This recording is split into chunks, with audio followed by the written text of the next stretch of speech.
गठबंधन होता क्या है? जब कभी एक दल की सरकार ना बने, क्या नहीं बने बेटा?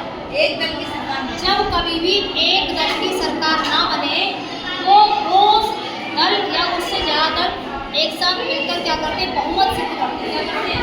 बहुमत से बहुमत सिद्ध करते हैं। उसे क्या बोलते हैं? जब कभी भी एक दल की सरकार ना बने और उसमें दो या उससे ज्यादा दल अपना बहुमत सिद्ध करने के लिए एक साथ आ जाएं, उसे क्या बोलेंगे? गठबंधन बोलते हैं। गठबंधन का मतलब ये होता है जुड़ जाना। क्या होता है? जुड़ जाना। ठीक है। अब अपने यहाँ गठबंधन दो प्रकार के होते हैं। एक होता है एनडीए का, एक होता है यूपीए का। किसका होता है? एक होता है एनडीए का, एक होता है यूपीए का। एनडीए का जो गठबंधन होगा वो बीजेपी पार्टी के नेतृत्व में होगा। किसमें होगा? बीजेपी की पार्टी के नेतृत्व में होगा। मतलब जो एनडीए का गठबंधन होगा इसको बोलेंगे नेशनल डेमोक्रेटिक एलायंस। क्या बोलते हैं? National democratic alliance. और इसका मतलब होता है राष्ट्रीय राजतांत्रिक गठबंधन। ठीक है। और ये गठबंधन जब होगा जब बीजेपी को क्या नहीं मिलेगा बेटा? बहुमत नहीं मिलेगा। और बहुमत नहीं मिलेगा तो सहायक पार्टियों के साथ मिलकर वो अपनी बहुमत सिद्ध करेगा लोकसभा में। मतलब बहुमत सिद्ध करेगा तो गठबंधन क्या कहलाएगा? अभी वर्तमान में जो सत्ता चल रही है वो गठबंधन की सत्ता चल रही है। किसकी चल रही है? गठबंधन क्योंकि बीजेपी को पूर्ण बहुमत से उसकी लोकसभा मतलब इलेक्शन नहीं जीत पाया, बहुमत सिद्ध नहीं हो पाया, तो उसने क्या किया था? उसने एनडीए का गठबंधन ही किया था। उसके बाद इसमें सहायक दल है जो बीजेपी है, इसके साथ कर सकती है वो महाराष्ट्र की शिवसेना पार्टी साथ कर सकती है, अकाली के साथ कर सकती है या जेडीयू के साथ, और भी बहुत सारी पार्टियां हैं इनके साथ मिलकर वो अपनी बहुमत बना सकती है। और बनाने के बाद लोकसभा में क्या होगा? उसकी सत्ता आ जाएगी। और देखो उसमें जो पहला था वो 2014 से 19 वाली सत्ता में बना था। एनडीए का जो गठबंधन हुआ है पहला वो 2014 में बना था और इसकी सरकार 2019 तक चली। ठीक है। दूसरा जो बना है एनडीए का 19 से 24 तक चला था। क्या होता? उसमें भी क्या बनी थी? गठबंधन की सरकार उसमें बनी थी। अब जो दूसरा है यूपीए का जो गठबंधन होता है वो बनता है कांग्रेस की। कांग्रेस जो की कांग्रेस पार्टी है उसके नेतृत्व करेगा अगर बहुमत तो वो कहलाएगा यूपीए का गठबंधन। अगर बीजेपी की पार्टी के में नेतृत्व बन रहा है तो एनडीए का एनडीए गठबंधन। अगर बीजेपी कांग्रेस की पार्टी के में नेतृत्व बन रहा है तो कहलाएगा यूपीए गठबंधन। यूपीए का मतलब होता है यूनाइटेड प्रोग्रेसिव अलायंस, संयुक्त प्रगतिशील उसके आगे क्या बोलेंगे इसे? गठबंधन। ठीक है। अब कांग्रेस पार्टी में इसमें और वाली सारी पार्टियां क्या सहायक दल बना सकते हैं? क्योंकि भाई एक वर्ष से तो गठबंधन बनेगा नहीं, बनेगा क्या? भाई दूसरी पार्टी भी चाहिए। तो इसमें या तो ये बसपा के साथ बना सकता है, सपा के साथ बना सकता है और दो चार पार्टियां तो इनके साथ ही बना सकता है। मतलब कांग्रेस पार्टी की लीडरशिप में बनाया गया जो नेतृत्व होगा, बहुमत होगा, उसे हम क्या बोलेंगे? कांग्रेस की पार्टी का गठबंधन के साथ में उसको बोलेंगे यूपीए गठबंधन। सीधी बात है। इसमें एनडीए में जो बनेगी सरकार वो बीजेपी की नेतृत्व में बनेगी। किस नेतृत्व में बनेगी? बीजेपी की। जब 273 सीटें लोकसभा की, किसकी वजह? लोकसभा की ना हो पाए किसी भी पार्टी की, ठीक है, तो उस में सत्ता नहीं बनेगी, अर्थात सरकार नहीं बनेगी। सरकार बनेगी क्या? नहीं बनेगी। जब सरकार नहीं बनेगी क्योंकि सरकार बनेगी कितनी सीटें नहीं है? 273 अगर सीटें हैं तो पूर्ण बहुमत से सरकार आएगी। समझ में आ रहा है? अब 273 की सीटें है नहीं, अब मान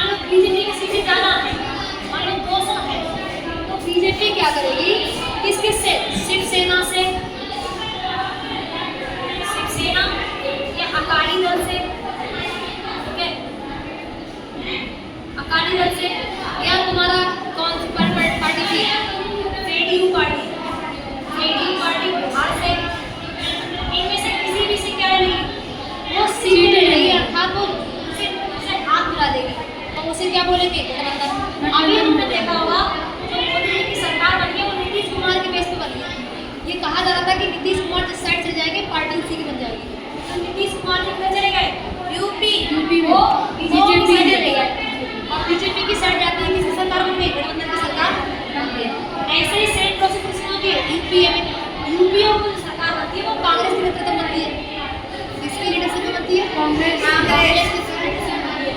और कांग्रेस के नेतृत्व में गठबंधन होगा, वो उसमें बसपा सपा वाली पार्टी वाले उसमें क्या करेंगे? भाई कांग्रेस की सरकार बनाने के लिए कितनी सीटें चाहिए? सीटें तो नहीं 273, अगर 273 सीटें हैं तो बहुमत से कांग्रेस सरकार बन जाएगी। लेकिन अगर नहीं है तो नहीं वो बनेगी। मतलब वो तो सीटें करना पड़ेगा ना, तो बहुमत सीटें किससे करेंगे? बसपा के साथ जुड़ सकते हैं, सपा के साथ जुड़ सकते हैं, और बहुमत सिद्ध हो गया तो फिर क्या बन जाएगी? इनकी सरकार।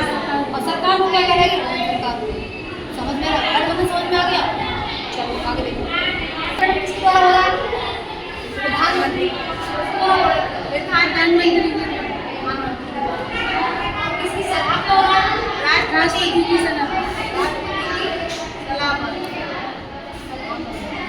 तो तुम बताओ प्रधानमंत्री किसके प्रति उत्तरदायी होंगे? राष्ट्रपति या लोकसभा? किसके प्रति होंगे? लोकसभा। लोकसभा के प्रति प्रधानमंत्री कैसे हैं?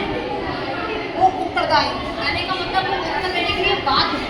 लोकसभा को उनको बात करनी पड़ेगी।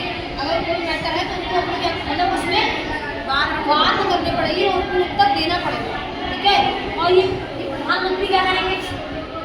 अपनी इच्छा अनुसार कैबिनेट बांटेंगे। क्या करेंगे? कैबिनेट बांटेंगे। कैबिनेट बांटेंगे। कौन? पीएम मंत्रिपरिषद का चुनाव जो करेगा वो राष्ट्रपति की सभा में करेगा, और लेकिन जो विभाग या कैबिनेट बनेंगे वो पीएम अपनी इच्छा अनुसार होगा। समझ में आ रहा है? जब कैबिनेट बांटे जाते हैं तो पीएम अपनी इच्छा अनुसार, राष्ट्रपति प्रधानमंत्री किसी भी सदन में जा सकता है, किसी भी सदन में बैठ सकता है।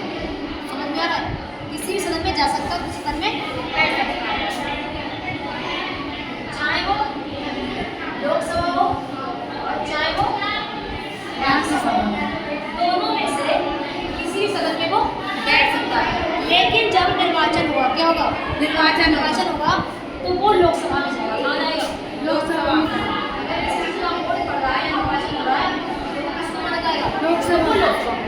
क्योंकि राष्ट्रपति मतदान के समय प्रधानमंत्री माना जाता है, तो किसको माना जाता है? लोकसभा को। लोकसभा का उसको माना जाता है। इसलिए वो अगर मतदान होगा तो राज्यसभा का नाम मान करके वो लोकसभा का माना जाएगा। ठीक है? पीएम जो होता है ना, पीएम जब इसके या तो इसको अविश्वास प्रस्ताव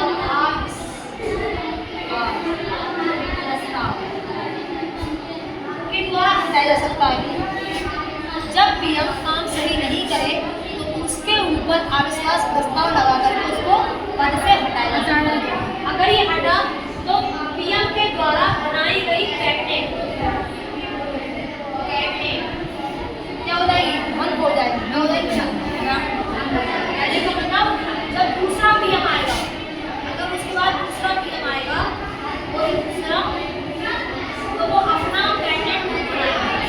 क्या करेगा? अपना कैबिनेट। जिस भी मंत्री पीएम की कैबिनेट भंग हो जाती है उसके बाद दोबारा कैबिनेट दूसरा व्यक्ति आएगा तो वो स्वयं होगा। समझ में आ गया? आप देखते हैं मंत्री की शक्ति।